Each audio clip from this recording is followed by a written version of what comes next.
ओम श्री सद्गुरु परमात्मने नमः। श्री योग वशिष्ठ महारामायण उत्पत्ति प्रकरण सर्ग 51। श्री वशिष्ठ जी बोले, हे रामचंद्र जी, इस प्रसंग पर एक पुरातन इतिहास है और उसमें महाप्रश्नों का समूह है, सो तुम सुनो। काजल के पर्वत की नाई करकटी नाम एक महाशाम राक्षसी हिमालय पर्वत के शिखर पर हुई। विसूचिका भी उसका नाम था। अस्थिर बिजली की नाई उसके नेत्र और अग्नि की नाई बड़ी जिह्वा चमत्कार करती थी और उसके बड़े नख और ऊंचा शरीर था। जैसे बड़वाग्नि तृप्त नहीं होता, तैसे ही वह भी भोजन से तृप्त न होती थी। उसके मन में विचार उपजा कि जम्बूद्वीप के संपूर्ण जीवों को भोजन करूं तो तृप्त हो, अन्यथा मेरी तृप्ति नहीं होती। आपदा उद्यम किए से दूर होती है, इससे मैं अखंड चित्त होकर तप करूं। हे रामचंद्र जी, ऐसा विचार कर वह एकांत हिमालय पर्वत की कंदरा में एक टांग से स्थिर हुई और दोनों भुजाओं को उठा के नेत्र आकाश की ओर किए, मानो मेघ को पकड़ती है। शरीर और प्राणों को स्थिर करके मूर्ति की नाई वह हो गई। शीत और उष्ण उसे क्षोभ से रहित हुए और पवन से शरीर जर्जरीभूत हुआ। जब इस प्रकार सहस्त्र वर्ष दारुण तप किया, तब ब्रह्मा जी आए और राक्षसी ने उन्हें देख के मद से नमस्कार किया और मन में विचारा कि मेरे वर देने के निमित्त यह आए हैं। तब ब्रह्मा जी ने कहा, हे पुत्री, तूने बड़ा तप किया है, अब उठ खड़ी हो और जो कुछ चाहती है वह वर मांग। करकटी बोली, हे भगवान, मैं लोहे की नाई वज्र सूचिका हूं, जिससे जीवों के हृदय में प्रवेश कर जाऊं। हे रामचंद्र जी, जब ऐसे उस मूर्ख राक्षसी ने वर मांगा, तब ब्रह्मा जी ने कहा, ऐसा ही हो, तेरा नाम भी प्रसिद्ध विसूचिका होगा। हे राक्षसी, जो दुराचारी जीव होंगे उनके हृदय में तू प्राणवायु के मार्ग से प्रवेश करेगी, और जो गुणवान तेरे निवृत्त करने के निमित्त ओम मंत्र पढ़ेंगे और यह पढ़ेंगे कि हिमालय के उत्तर शिखर में करकटी नाम राक्षसी विसूचिका है, सो दूर हो और विसूचिका का दुखी चंद्रमा के मंडल में चितवे कि अमृत के कुंड में बैठा है और राक्षसी हिमालय के शिखर को गई, तब तो उनको त्याग जाना, उनमें तो प्रवेश न कर सकेगी। हे रामचंद्र जी, इस प्रकार कह के ब्रह्मा जी आकाश को उड़े और इंद्र और सिद्धों के मार्ग से गए और वही मंत्र उसको भी सुनाया। जब उन्होंने उस मंत्र को प्रसिद्ध किया, तब करकटी का शरीर सूक्ष्म होने लगा। जैसे संकल्प का पहाड़ संकल्प के क्षीण होने से क्षीण हो जाता है, तैसे ही क्रम से प्रथम जो उसका मेघवत आकार था, सो घटकर वृक्षवत हो गया। फिर वह पुरुष रूप हो गई, फिर हस्त मात्र, फिर प्रदेश मात्र, और फिर लोहे की सुई की नाई सूक्ष्म हो गई। हे रामचंद्र जी, ऐसे रूप को करकटी ने धारा, जिसको देख मूर्ख अविचारी पुरुष तृण की नाई शरीर को त्यागते हैं। जो पुरुष परापर को विचारते हैं, सो पीछे से कष्ट नहीं पाते, और जो पूर्वापर विचार से रहित है सो पीछे कष्ट पाते हैं और अनर्थ करके औरों को कष्ट देते हैं। वे एक पदार्थ को केवल भला जान के उसके निमित्त यत्न करते हैं, न धर्म की ओर देखते हैं और न सुख की ओर देखते हैं। इस प्रकार मूर्ख राक्षसी ने भोजन के निमित्त बड़े गंभीर शरीर को त्याग कर तुच्छ शरीर को अंगीकार किया। उसका एक शरीर तो सूक्ष्म हुआ और दूसरा पुर्यष्टक हुआ। कहीं तो सूक्ष्म शरीर से, जिसको इंद्रिया भी न ग्रहण कर सके, प्रवेश करे, और कहीं पुर्यष्टक से जा प्रवेश करे। कहीं प्राणवायु के साथ प्रवेश करके दुख दे और कहीं प्राणी को विपर्य करे, तब प्राणी कष्ट पावे, और कहीं रक्त आदि रसों का पान कर एक बूंद से उदर पूर्ण हो जावे, परंतु तृष्णा निवृत्त न हो। जब शरीर से बाहर निकले तब भी कष्ट पावे, और वायु चले उससे गड्ढे और कीचड़ में गिरे और चरणों के तले आवे। निदान कभी देशों में रहे और कभी घास और तृणों में रहे। जो नीच पापी जीव है उनको कष्ट दे, और जो पुण्यवान हो उनको कष्ट न दे सके। मंत्र पढ़ने से निवृत्त हो जावे। जो आप किसी छिद्र में भी गिरे तो जाने कि मैं बड़े कूप में गिरे। हे रामचंद्र जी, मूर्खता से उसने इतने कष्ट पाए। इतना कहकर वाल्मीकि जी बोले कि इस प्रकार जब वशिष्ठ जी ने कहा तब सूर्य अस्त होकर सायंकाल का समय हुआ।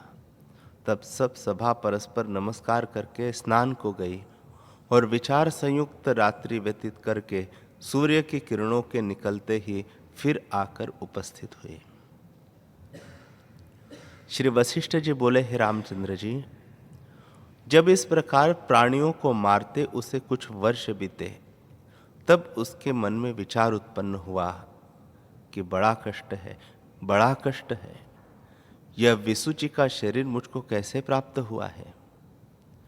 मैंने मूर्खता से यह वर ब्रह्मा जी से मांगा था। मूर्खता बड़े दुख को प्राप्त करती है। कैसा मेघ किनाई मेरा शरीर था कि सूर्य आदि को मैं ढाक लेती थी। हाय, मंदराचल पर्वत किनाई मेरी उदर और बड़वाग्नि किनाई मेरी जीभ कहाँ गई? जैसे कोई अभागी पुरुष चिंतामणि को त्याग दे और कांच को अंगीकार करे, तैसे ही मैंने बड़े शरीर को त्याग के तुच्छ शरीर को अंगीकार किया, जो एक बूंद से ही तृप्त हो जाता है, परंतु तृष्णा पूरी नहीं होती। उस शरीर से मैं निर्भय विचरती थी। यह शरीर पृथ्वी के कण से भी दब जाता है। अब तो मैं बड़े कष्ट पाती हूं। यदि मैं मृतक हो जाऊं तो छूटूं, परंतु मांगी हुई मृत्यु भी हाथ नहीं आती। इससे मैं फिर शरीर के निमित्त तप करूं। वह कौन पदार्थ है जो उद्यम करने से हाथ न आवे? हे रामचंद्र जी, ऐसे विचार कर वह फिर हिमालय पर्वत के निर्जन स्थान वन में जाकर एक टांग से खड़ी हुई और ऊर्ध्वमुख करके तप करने लगी। हे रामचंद्र जी, जब पवन चले तो उसके मुख में फल, मांस और जल के कण के पड़े, परंतु वह न खाए, बल्कि मुख मूंद ले। पवन यह दशा देख के आश्चर्यवान हुआ कि मैंने सुमेरु आदि को भी चलायमान किया है, परंतु इसका निश्चय चलायमान नहीं होता। निदान मेघ की वर्षा से वह कीचड़ में दब गई, परंतु ज्यों की त्यों रही, और मेघ के बड़े शब्द से भी चलायमान न हुई। हे रामचंद्र जी, इस प्रकार सहस्त्र वर्ष उसको तप करते बीते। तब दृढ़ वैराग्य से उसका चित्त निर्मल हुआ और सब संकल्पों को त्याग से उसको परम पद की प्राप्ति हुई। बड़े ज्ञान का प्रकाश उदय हुआ और परब्रह्म का उसको साक्षात्कार हुआ। उससे परम पावन रूप होकर चित्त शुचि हुई, अर्थात चेतन में एकत्व भाव हुआ। जब उसके तप से सातों लोग तपायमान हुए, तब इंद्र ने नारद से प्रश्न किया कि ऐसा तप किसने किया है जिससे लोग जलने लगे हैं। तब नारद जी ने कहा, हे इंद्र, कर्कटी नाम राक्षसी ने 7,000 वर्ष बड़ा कठिन तप किया, जिससे वह विसूचिका हुई। वह शरीर पाकर उसने बहुत कष्ट पाया और लोगों को भी कष्ट दिया। जैसे विराट आत्मा और चित्ता शक्ति सब में प्रवेश कर जाती है, तैसे वह भी सबकी देह में प्रवेश कर जाती थी। जो मंत्र जाप न करे उसके भीतर प्रवेश करके रक्त मांस भोजन करे, परंतु तृप्त न हो, मन में तृष्णा रहे और सूक्ष्म शरीर धूल में दब जावे। इस प्रकार उसने बहुत कष्ट पाके विचार किया कि उद्यम से सब कुछ प्राप्त होता है। इससे पूर्व शरीर के निमित्त फिर एकांत स्थान में जाकर जप करो। और वह तप करने लगी। इतने में एक गिद्ध पक्षी वहां आकर कुछ भोजन करने लगा कि उसके चोंच के मार्ग से विसूचिका भीतर चली गई। जब वह पक्षी कष्ट पाके उड़ा, तो वह विसूचिका उसकी पुर्यष्टक से मिलके और उसको प्रेरित करके हिमालय पर्वत की ओर इस भांति ले चली जैसे वायु मेघ को ले जाता है। उस गिद्ध ने वहां पहुंचकर वमन करके विसूचिका को त्याग दिया और आप सुखी होकर उड़ गया। तब उसी शरीर से विसूचिका वह तप करने लगी।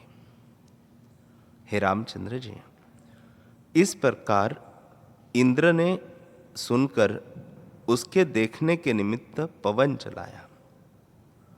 तब पवन आकाश छोड़ के भूतल में उतरा और लोकालोक पर्वत, स्वर्ण की पृथ्वी, समुद्रों और द्वीपों को लांघ के क्रम से हिमालय के वन में सूक्ष्म शरीर से आया। और क्या देखा कि पवन चल रहा है और सूर्य तप रहे हैं, परंतु वह चलायमान नहीं होते और प्राणवायु का भी भोजन नहीं करती। तब पवन ने भी आश्चर्यमान होकर कहा, हे तपस्विनी, तू किस लिए तप करती है? पर विसूचिका तब भी न बोली।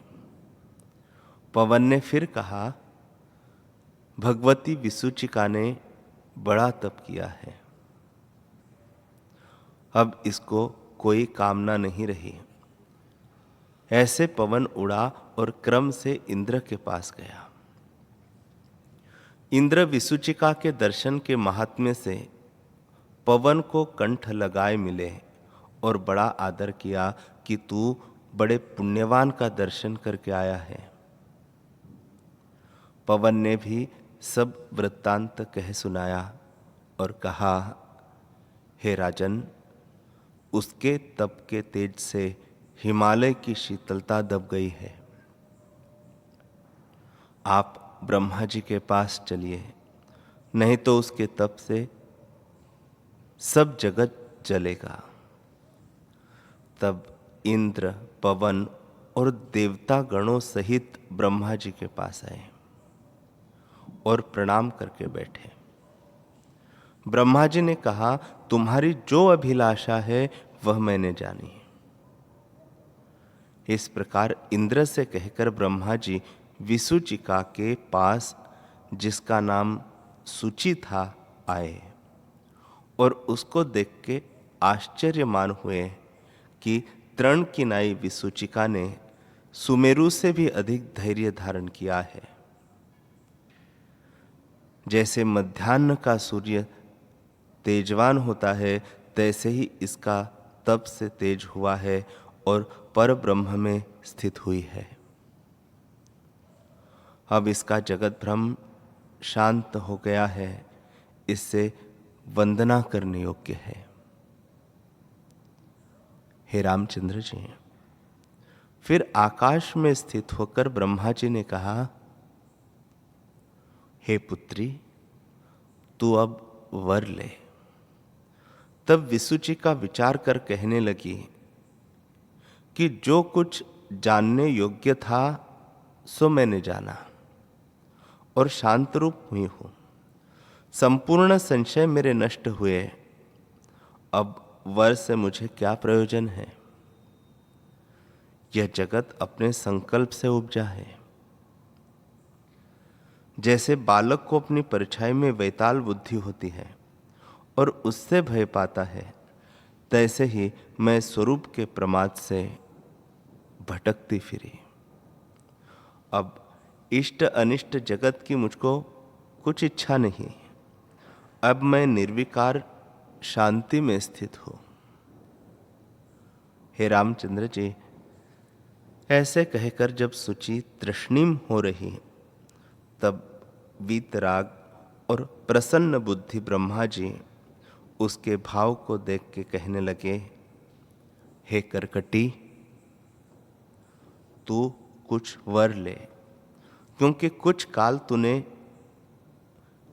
काल तुझे भूतल में विचरना है। भोगों को भोग के तू विदेह मुक्त होगी। अब तू जीवन मुक्त होकर विचरेगी। नीति के निश्चय को कोई नहीं लांघ सकता। जब तू तप करने लगी थी, तब पूर्व देह के पाने का संकल्प किया था। तेरा वह संकल्प अब सफल हुआ है। जैसे बीज में वृक्ष का सद्भाव होता है, सो काल पाकर होता है, तैसे ही तेरे में पूर्व शरीर का जो संकल्प था सो अब प्राप्त होवेगा। अर्थात वैसा ही शरीर पाके तू हिमालय के वन में विचरेगी। हे पुत्री, तुझे तो अनिच्छित योग हुआ है। जैसे कोई छाया के निमित्त आम के वृक्ष के निकट आन बैठे और उसे छाया और फल दोनों प्राप्त हो, तैसे ही तूने शरीर की वृद्धि के लिए यत्न किया था, वह तुझे तृप्ति करने वाला हुआ है और ब्रह्मत्व की भी तुझे प्राप्ति हुई है। हे पुत्री, राक्षसी शरीर में जीवन मुक्त होके तू विचरेगी और दूसरा जन्म तुझको न होगा। इस जन्म में तू परम शांत रहेगी और शरत काल के आकाश की नई निर्मल होगी। जब तेरी वृत्ति बहिर्मुख फुरेगी, तब सब जगत तुझको आत्मरूप भासेगा। व्यवहार में भी समाधि रहेगी और समाधि में भी समाधि रहेगी। पापी जीवों को तू भोजन करेगी। न्याय बांधव तेरा नाम होगा और विवेक पाल तेरी देह होगी। इससे पूर्व के शरीर को अंगीकार कर। इतना कहकर फिर वशिष्ठ जी बोले कि हे रामचंद्र जी, ऐसे कहकर जब ब्रह्मा जी अंतर्धान हो गए, तब सुचि ने कहा, ऐसे ही हमको दोनों तुल्य हैं। तब जैसे बीज से वृक्ष होता है, तैसे ही क्रम से शरीर बढ़ गया। प्रथम प्रदेश मात्र हुआ, फिर हस्त मात्र हुआ, फिर वृक्ष मात्र हुआ और फिर योजन मात्र हो गया।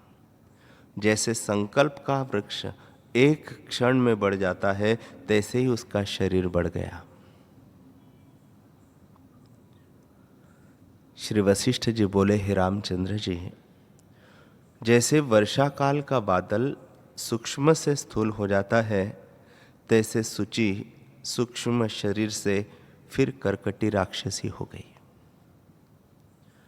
जैसे सर्प कांचली त्याग के फिर ग्रहण नहीं करता, तैसे ही राक्षसी ने आत्म तत्व के कारण शरीर न ग्रहण किया। 6 महीने तक पहाड़ के शिखर किनाई खड़ी रही और फिर पद्मासन बांध संवित सत्ता और निर्विकल्प पद में स्थित हुई। जब प्रारब्ध वेग से जागा, तब वृत्ति बहिर्मुख हुई।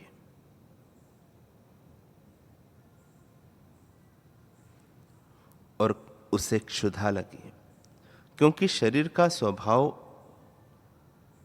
शरीर पर्यंत रहता है। तब वह विचारने लगी कि जो विवेकी है उनका मैं भोजन न करूंगी, उनके भोजन से मेरा मरना श्रेष्ठ है। पर जो न्याय से भोजन करने योग्य है उसको खाऊंगी, और शरीर भी नष्ट हो तो भी न्याय बिना भोजन न करूंगी। देहादिक सब संकल्प मात्र है। मुझे न मरने की इच्छा है और न जीने की है। हे रामचंद्र जी, जब ऐसे विचार कर सुचि तृष्णिम हो बैठी, तब राक्षसी स्वभाव का त्याग किया। तब सूर्य भगवान ने आकाशवाणी से कहा, हे कर्कटी, तू जाके मूढ़ जीवों का भोजन कर। जब तू उनका भोजन करेगी तब उनका कल्याण होगा। मूढ़ों का उद्धार करना भी संतों का स्वभाव है।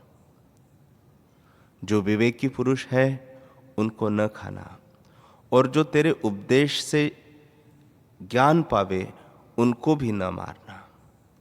जो उपदेश से भी बोधात्मा न हो उनका भोजन करना, यह न्याय है।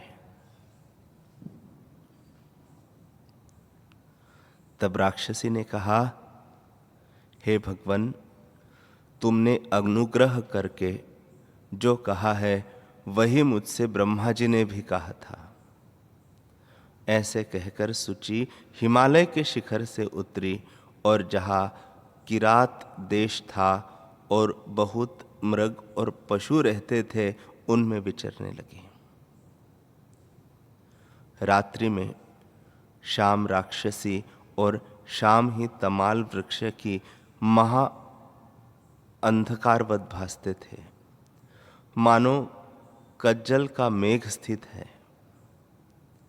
ऐसी शामता में किराती देश के राजा, मंत्री और वीरों सहित यात्रा को निकले, तो उनको आते देख राक्षसी ने विचारा कि मुझे भोजन मिला। यह मूढ़ अज्ञानी है और इनको देह अभिमान है। इन मूर्खों के जीने से न यह लोक न परलोक कुछ अर्थ सिद्ध नहीं होता। ऐसे जीवों का जीना दुख के निमित्त है, इसलिए इनको यत्न करके भी मारना ही योग्य है, और इनका पालन अनर्थ के निमित्त है, क्योंकि यह पाप को उदय करते हैं।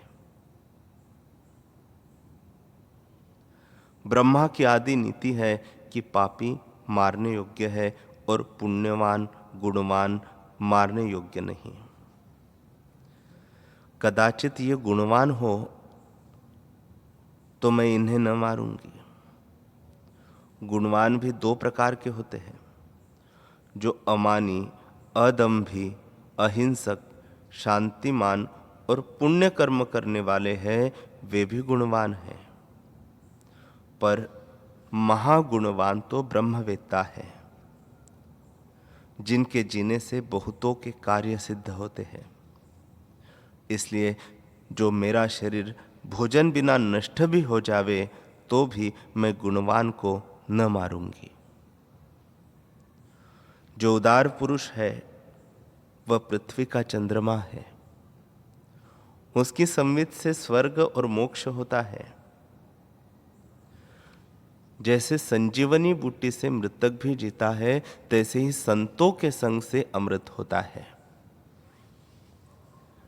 इससे मैं प्रश्न करके इनकी परीक्षा लूं, कदाचित यह भी गुणवान हो।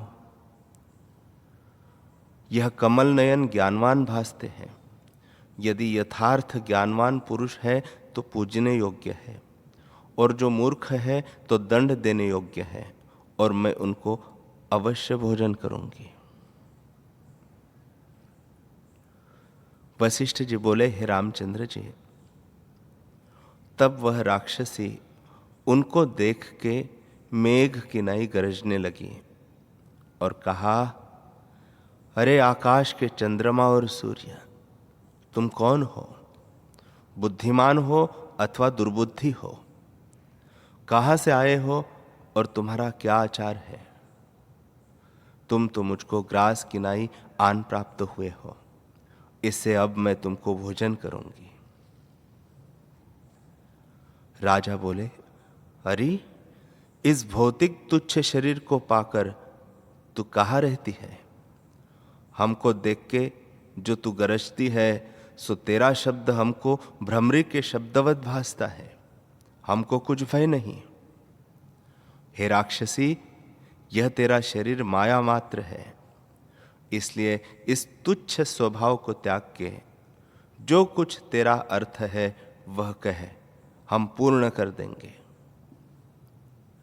तब राक्षसी ने उनके डराने को ग्रीवा और भुजा को ऊंचे करके प्रलय काल के मेघों के नई फिर शब्द किया कि जिसके नाद से पहाड़ भी चूर्ण हो जावे। निदान सब दिशाएं शब्द से भर गई और वह बिजली की नाई नेत्रों को चमकाने लगी। उसकी मूर्ति देख राक्षस और पिशाच भी शंकायमान हो, पर ऐसे भयानक स्वरूप को देख के भी उन दोनों ने धीरज रखा। मंत्री ने कहा, अरे राक्षसी, ऐसे शब्द तू व्यर्थ करती है, इससे तो तेरा कुछ प्रयोजन न सिद्ध होगा, इसलिए इस आरंभ को त्याग के अपना अर्थ कह। बुद्धिमान पुरुष उस अर्थ को ग्रहण करते हैं जो अपना विषयभूत होता है, और जो अपना विषयभूत नहीं होता उसके निमित्त वे यत्न नहीं करते। हम तेरे विषयभूत नहीं, तुझ ऐसे तो हजारों हमने मार डाले हैं। हे राक्षसी, हमारे धैर्य रूपी पवन से तुझ ऐसी अनंत मक्खियां तृणवत उड़ती फिरती है। इससे अपने नीच स्वभाव को त्याग, स्वस्थ चित्त होके जो कुछ तेरा प्रयोजन हो सो कहे। बुद्धिमान स्वस्थ चित्त होके व्यवहार करते हैं। स्वस्थ हुए बिना व्यवहार भी सिद्ध नहीं होता, यह आदि नीति है। हमारे पास से स्वप्न में भी कोई अर्थी व्यर्थ नहीं गया। हम सबका अर्थ पूर्ण करते हैं, इसलिए तू भी हमसे अपना प्रयोजन कह दे। तब राक्षसी समझी कि यह कोई बड़े उदार आत्मा और उज्जवल आचारवान है, और जीवों के समान नहीं। यह बड़े प्रकाशमान और धैर्यवान जान पड़ते हैं। उदारात्मा के से इनके वचन ज्ञानवानों से मिलते हैं। अब मैंने इनको जाना है और इन्होंने मुझको जाना है, इससे मुझसे इनका नाश भी न होगा। अविनाशी पुरुष ब्रह्म सत्ता में स्थित है, इससे ज्ञानवान है। ऐसा निश्चय ज्ञान बिना किसी को नहीं होता, परंतु कदाचित अज्ञानी हो तो फिर संदेह को अंगीकार करके पूछती हो। जो संदेहवान होकर बोधवान से नहीं पूछते, वे भी नीच बुद्धि है। हे रामचंद्र जी, ऐसे मन में विचार फिर उसने पूछा, तुम कौन हो और तुम्हारा आचार क्या है? निष्पाप महापुरुषों को देख के मित्रभाव उपज आता है। मंत्री बोला, किरात देश का यह राजा है और मैं इनका मंत्री हूं। रात्रि में तुमसे दुष्टों के मारने के निमित्त हम उठे हैं। रात्रि दिन में हमारा यही आचार है कि जो जीव धर्म की मर्यादा त्यागने वाले हैं उनका हम नाश करते हैं, जैसे अग्नि ईंधन का नाश करती है। राक्षसी बोली, हे राजन, यह तेरा दुष्ट मंत्री है। जिस राजा का मंत्री भला नहीं होता वह राजा भी भला नहीं होता, और जिस राजा का मंत्री भला होता है उसकी प्रजा भी शांतिमान होती है। भला मंत्री वह कहता है जो राजा को न्याय और विवेक में लगावे। जो राजा विवेकी होता है वह शांतात्मा होता है, और जो राजा शांतिमान हुआ तब प्रजा भी शांतिमान होती है। सब गुणों से जो उत्तम गुण है वह आत्मज्ञान है।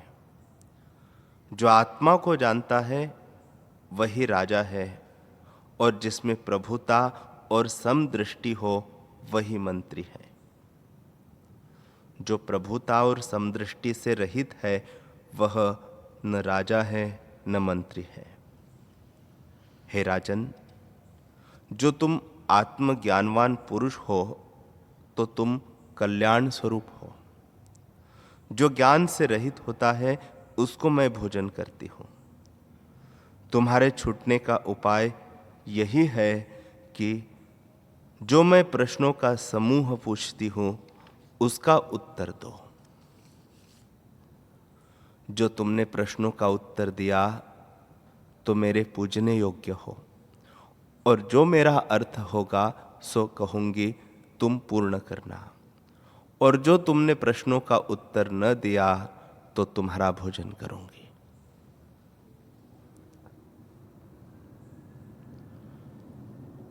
वशिष्ठ जी बोले, हे रामचंद्र जी, जब इस प्रकार राक्षसी ने कहा तब राजा बोला, तू प्रश्न कर, हम तुमको उत्तर देंगे।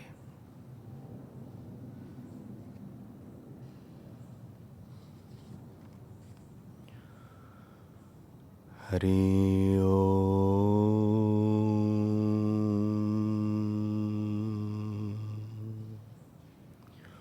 हरि ओम।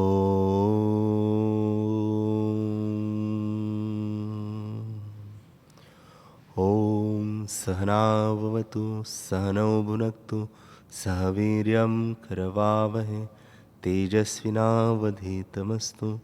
मा विद्विषावहै। ओम शांति शांति शांति। श्री सद्गुरुदेव भगवान की जय।